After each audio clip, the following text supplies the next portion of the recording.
earliest memories would have been bleeps going off in the house at the weekend, and I suppose in those days the bleep would go off, and my dad would have to then telephone contactors or whoever the agency were at that time. And then, yeah, undoubtedly I'd be bundled into the back of the car and off to the flats in Dolphins Barn for a house call. So it was interesting. I always found it fascinating doing the house calls, and you know, as a young kid, everyone was always you got lots of sweets and treats as you went around to do the house calls in old ladies' houses and flats. So I always found it interesting to be able to go into someone else's world as a child that you wouldn't have had opportunities to do otherwise, and still find that interesting part of house calls as well. You get real insight into the lives of the patients that you're going around seeing now that I'm doing it myself. My first memories of my father would have been my father being not there. He worked morning, noon and night, 24/7. I mean, Christmas Day, special occasions, Daddy would be called out. And I think probably one of my most prevailing memories of my dad, which I really have to admire him for, was during the very, very bad snow we had here, I think back in the early 80s. And he had a woman who was, I think she was having a baby some 5 or 6 miles away. The roads, we lived in Newcastle, County Dublin at the time, and the roads were just completely impassable. And I remember him getting the call that she was going into labour, and he put on his big coat and he just walked over, and it took him hours to walk over there.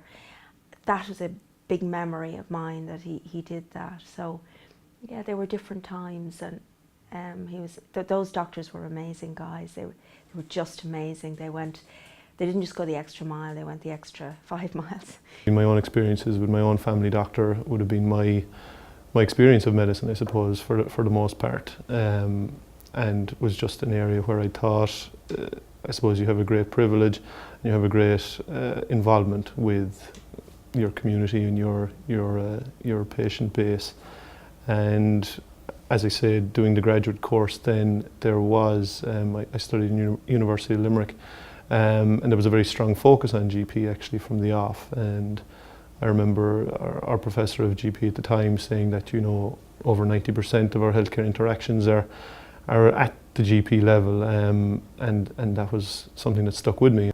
But like a lot of people who come to general practice a few years later, I think those skills that I learned in the hospitals were instrumental in probably my beliefs now and who I am as a GP.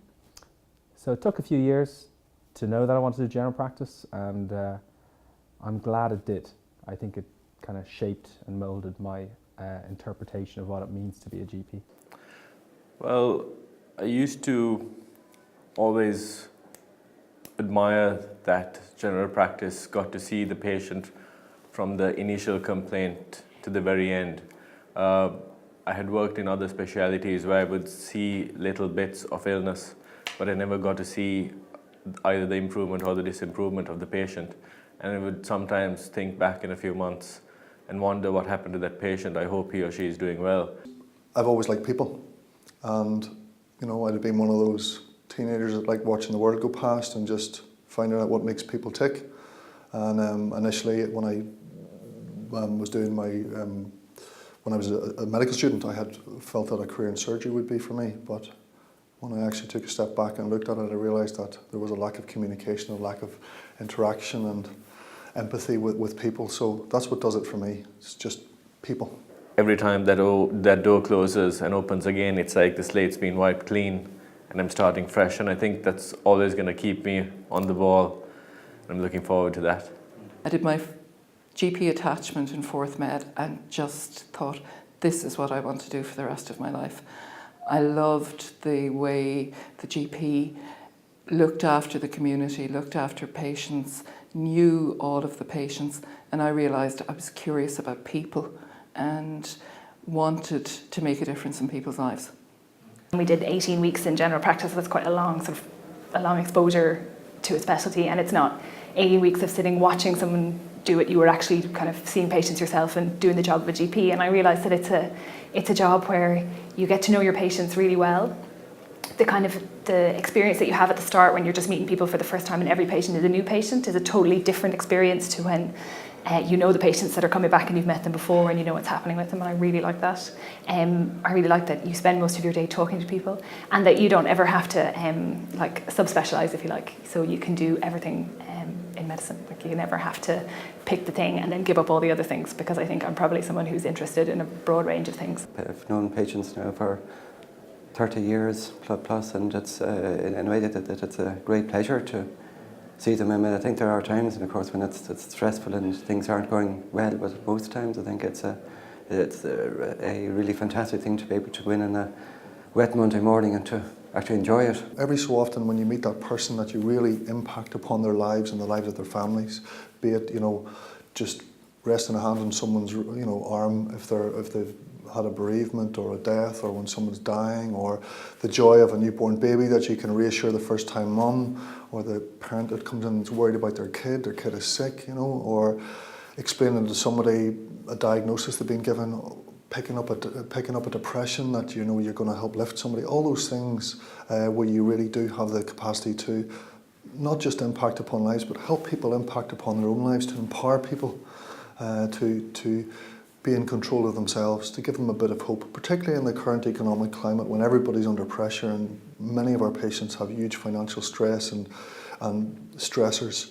Receiving them and agus a smála ma tangwala dina vi goni vi ma wahar a kappa kenning pediatrics more vi an canular mar pasti so nor a hostu man gal ever those vi pasti vi small a hanig home agus a hanig the tish mortgage and hanig na shantish mortgage agus na granny agus na mamos agus dados so bavralam fahma a doctor tally the tangwala and jasan. Such a privilege as a GP to be able to access people's lives. They will talk to us like nobody else. They will trust you like nobody else. And you travel through life with them. You see them for all of the physical ailments, but also crucially the psychological and social problems as well that are there. And every GP knows that what we do is really quite a nuanced art in terms of how we manage our medical knowledge and apply that into the situations that we meet on a daily basis. And it makes me very proud, actually, to be able to deliver that care and proud of having so many colleagues who do that with me. A satisfying consult where at the end of the consult the patient's happy and you're happy as a doctor. It's not always possible and it doesn't always happen, but when you can get to the end of a consult and you feel you've achieved everything you want and the patient feels they've achieved everything they want, I'd say that's the most satisfying part of the day. I think that unless you've been a GP, you don't have an appreciation of what happens between a doctor and patient, between those two human beings in a consultation room, those dynamics. And it's not a reflection that there's anything magical about it, but unless you've been there and done that, you don't know. So general practice is always my preferred option.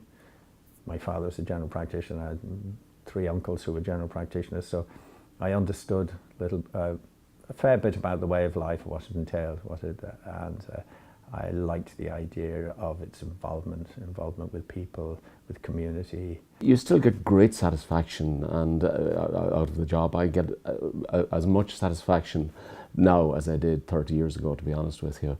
And I also understand my job an awful lot better now than I did when I was a young guy. I really do. And again, I say the college had a lot to do with that, developing me as a professional. It's the only career pathway where I think a Kilkenny man could be made welcome in County Tipperary. And that's been my honour and my privilege.